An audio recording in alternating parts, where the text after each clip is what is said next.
Harriet Tubman, one of Maryland's greatest female and African-American heroes, helped free hundreds of slaves across the Underground Railroad, and now her descendants are proud to have the opportunity to celebrate her legacy.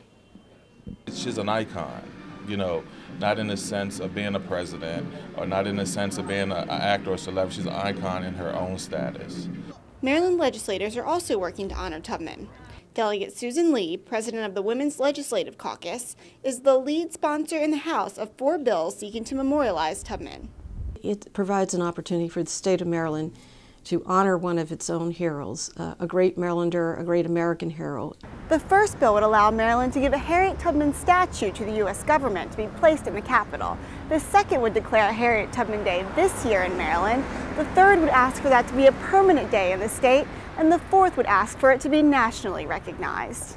Last year, Lee and the Women's Legislative Caucus tried to pass legislation to replace one of the 2 Maryland statues in the U.S. Capitol, that of John Hanson, with one of Tubman. Senate President Mike Miller opposed any changes. So the question was, do you replace either one of those 2? And my answer was no. Let's find another more appropriate place for Harriet Tubman. But Miller says he wants to recognize Tubman's place in history. She deserves a place in our country's heart and minds for her courage, for her leadership, and for her foresightness to recognize that this was a wrong that needed to be righted. Tubman's family says they want to honor their ancestor, but not in a way that removes another statue or affects another family. Yeah, tell her removing somebody else's family. Find her her own spot.